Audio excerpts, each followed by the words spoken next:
ಬಿಹಾರದಲ್ಲಿ ಕಾಂಗ್ರೆಸ್ ಹೀನಾಯ ಪ್ರದರ್ಶನವನ್ನು ತೋರಿದೆ. ಕೇವಲ ಒಂದೇ ಕ್ಷೇತ್ರದಲ್ಲಿ ಈಗ ಮುನ್ನಡೆಯನ್ನು ಕಾಯ್ದುಕೊಂಡಿದೆ ಕಾಂಗ್ರೆಸ್ ಪಕ್ಷ.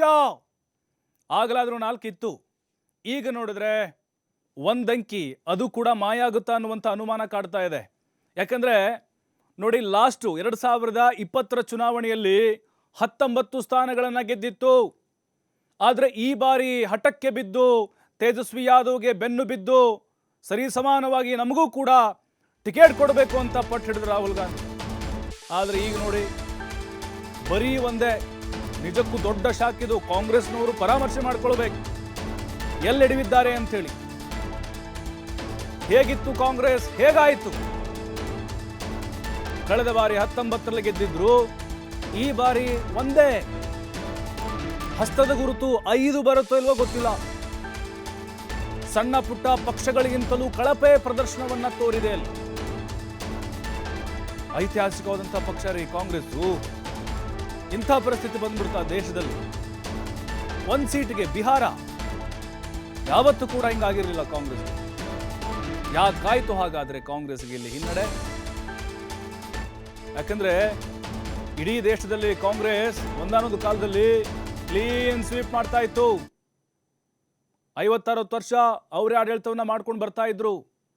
ಕಳೆದ 20 ವರ್ಷಗಳಿಂದ ನೋಡ್ತಾ ಇದ್ದೀವಿ ಯಾವ ಹಂತಕ್ಕೆ ಬಂದಿದೆ ಕಾಂಗ್ರೆಸ್. ಅದರಲ್ಲೂ ರಾಹುಲ್ ಗಾಂಧಿ ಅವರ ಓಟ್ ಚೋರಿ ಅಭಿಯಾನ ಇಲ್ಲಿ ವರ್ಕೌಟ್ ಆದಂಗೆ ಕಾಣಿಸಿಲ್ಲ. ಜನರು ಕೇಳೋದು ಓಟ್ ಚೋರಿ, ಅಲ್ಲಿ ಮತ ಪರಿಷ್ಕರಣೆ, ಇನ್ಯಾವುದೋ ಆರೋಪಗಳು. ಜನರಿಗೆ ಅದು ಬೇಕಾಗಿರಲ್ರಿ.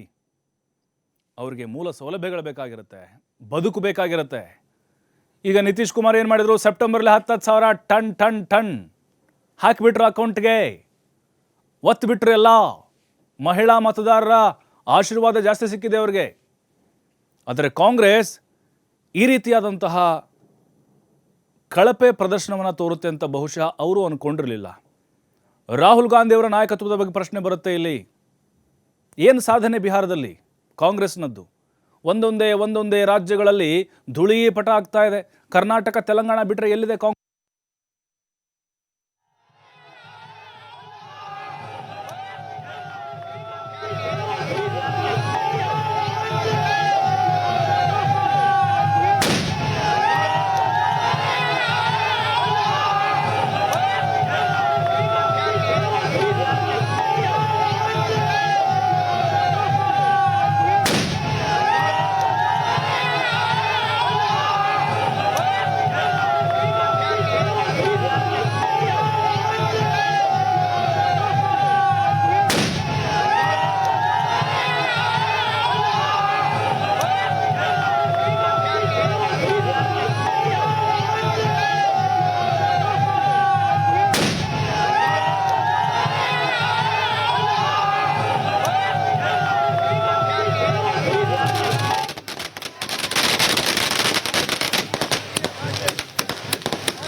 NDA ಬರೋಬ್ಬರಿ 209 ಕ್ಷೇತ್ರಗಳಲ್ಲಿ ಮುನ್ನಡೆಯನ್ನು ಕಾಯ್ದುಕೊಂಡಿದೆ. MGB 27, ಅದರ್ಸ್ 7 ಸ್ಥಾನಗಳಲ್ಲಿ. ಇನ್ನು ಪಾರ್ಟಿ ವೈಸ್ ನೋಡೋದಾದ್ರೆ ಬಿಜೆಪಿ ಬರೋಬ್ಬರಿ 96 ಕ್ಷೇತ್ರ. ಇಲ್ಲಿವರೆಗಿನ ಹೈಯೆಸ್ಟ್ ಇದು ಬಿಜೆಪಿಯದ್ದು. ಈ ಹಿಂದೆ ಒಂದ್ಸಲಿ 91 ಬಂದಿತ್ತು. RJD ಮಖಾಡೆ ಮಲಗಿದೆ ಬರೀ 24. ಇದು ಕೂಡ ಕಳಪೆ ಪ್ರದರ್ಶನ. ಐತಿಹಾಸಿಕವಾದಂತಹ ದಾಖಲೆ ಎದರಲ್ಲಿ? ಕಳಪೆ ಎದರಲ್ಲಿ? JDU ಬರೋಬ್ಬರಿ 85, ಲಾಸ್ಟ್ ಅವರಿಗೆ ಬರೀ 43 ಸಿಕ್ಕಿತ್ತು. ಈ ಬಾರಿ ಗ್ರೋತ್ ಆಗಿದೆ ಅವ್ರ ಸಂಖ್ಯೆ JDUದು. ನಿತೀಶ್ ಕುಮಾರ್ ಅವರ ಕೈ ಹಿಡಿದಿದ್ದಾರೆ ಮತದಾರರು. ವೈಯಕ್ತಿಕವಾಗಿ ಅವ್ರ ಮೇಲೆ ಒಲವಿದೆ ನೋಡಿ. ಬೆನೇನೋ ರಾಜಕೀಯವಾಗಿ ಬಳಸ್ಕೊಂಡ್ರು, ಅವ್ರಿಗೆ ಹುಷಾರಿಲ್ಲ, ವಯಸ್ಸಾಗಿದೆ, ಅನಾರೋಗ್ಯ ಅಂತೇಳಿ. ಅದ್ಯಾವುದು ಕೂಡ ಇಲ್ಲಿ ವರ್ಕೌಟ್ ಆಗಿಲ್ಲ.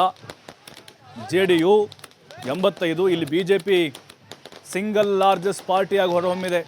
ಕಾಂಗ್ರೆಸ್ 2 ಹೆಚ್ಚು ಕಡಿಮೆ ಆಗ್ತಾ ಇದೆ. ಬಟ್ ನಮಗನ್ನಿಸ್ತಾ ಇದೆ ಮೂರು ದಾಟಲ್ಲ ಅಂತೇಳಿ ಕಾಂಗ್ರೆಸ್ಸು 3-4 ಅಷ್ಟರೊಳಗಡೆ ಬರ್ಬೋದು.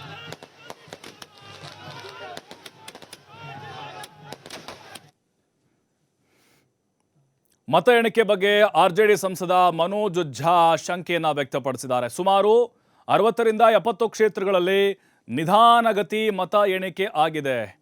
ಆಯೋಗದ ವೆಬ್ಸೈಟ್ನಲ್ಲೂ ಕೂಡ ತ್ವರಿತವಾಗಿ ಅಪ್ಡೇಟ್ ಆಗ್ತಾ ಇಲ್ಲ. ಮತ ಎಣಿಕೆ ಬಗ್ಗೆ ಆರ್ಜೆಡಿ ಸಂಸದ ಮನೋಜ್ ಝಾ ಶಂಕೆ ಹೊರಹಾಕಿದ್ದಾರೆ. ಸುಮಾರು 60ರಿಂದ 70 ಕ್ಷೇತ್ರಗಳಲ್ಲಿ ನಿಧಾನಗತಿಯಾಗಿ ಮತ ಎಣಿಕೆಯಾಗಿದೆ.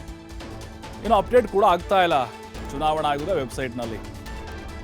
ಮನೋಜ್ ಝಾ ಅವರ ಅನುಮಾನಗಳಿದು. ಚುನಾವಣಾ ಆಯೋಗದ ವಿರುದ್ಧ ಯಾಕೆ ಇವರು ಡಿಲೇ ಮಾಡ್ತಾ ಇದ್ದಾರೆ, ಯಾಕೆ ಅಪ್ಡೇಟ್ ಮಾಡ್ತಿಲ್ಲ ವೆಬ್ಸೈಟ್ನಲ್ಲಿ ಕರೆಕ್ಟಾಗಿ, ಅದರ 60ರಿಂದ 70 ಕ್ಷೇತ್ರಗಳಲ್ಲಿ ಯಾಕೆ ಸ್ಲೋ ಆಗಿದೆ ಕೌಂಟಿಂಗು, ಇದರಿಂದ ಏನಿದೆ, ಇದು BJPಗೆ JDUಗೆ ಅನುಕೂಲ ಮಾಡುವಂಥ ಒಂದು ವ್ಯವಸ್ಥೆ ಇರ್ಬೋದಾ, ಇದರಲ್ಲಿ ಅಕ್ರಮ ಆಗಿರ್ಬೋದಾ, ಈ ರೀತಿ RJD ಸಂಸದ ಮನೋಜ್ ಝಾ ಶಂಕೆಯನ್ನು ಹೊರಹಾಕಿದ್ದಾರೆ. आप निकले, यही आपके माध्यम से हम कहना चाह रहे हैं. इस तरह इस कदर स्लो है. अगर आप इसी की वेबसाइट देखें, मैं कॉन्स्टिट्यूएंसी के नाम गिना सकता हूं जहां आगे 7 राउंड हुआ, अपडेट 3 राउंड तक का हो रहा है, 2 राउंड तक का हो रहा है. तो ये यकीन के साथ कह रहे हैं कि 60 से 70 सीटें बहुत लोअर मार्जिन में है, लो हैंगिंग फ्रूट के रूप में है. और उसमें हमारा पूरा भरोसा है कि जब हमारे क्षेत्र का अगर उस सिलसिले को पैटर्न को देखें तो ये परिस्थितियां बदल सकती हैं. इसकी पूरी संभावना है. आपके माध्यम से हम ये बात आपके समक्ष रखना चाहते थे. सर क्या कहिएगा, जिस तरीके से जो ट्रेंड्स आ रहे हैं, क्या उम्मीद हमारे एक्सपेक्टेशंस मुझे आपके सवाल में अच्छा लगा, आपने ट्रेंड कहा.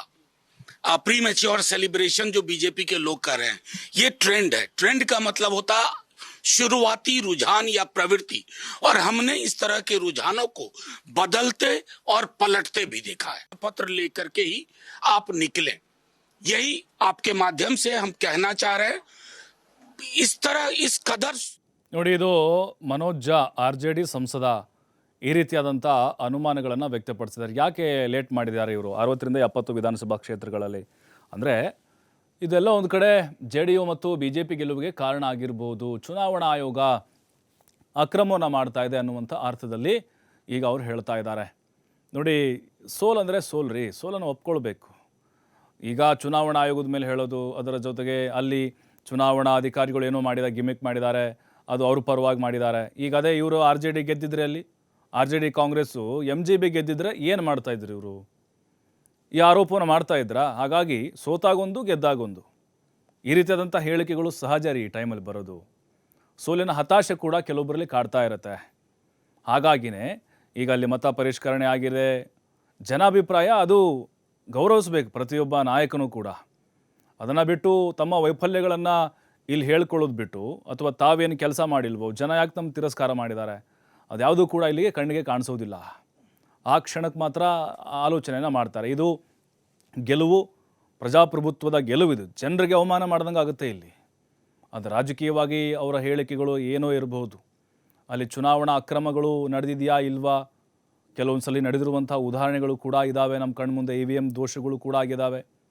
ಆದರೆ ಇಂಥ ದೊಡ್ಡ ಒಂದು ಸಂಖ್ಯೆ NDAಗೆ 208 ಕೊಟ್ಟಿದ್ದಾರೆ. ಯಾಕೆ ಬಂತು ಅಂದರೆ ಇಲ್ಲಿ ಇವರ ಪ್ರಕಾರ ಇದು ಅಕ್ರಮ ಆಗಿದೆ ಅನ್ನುವಂಥ ಆರೋಪ.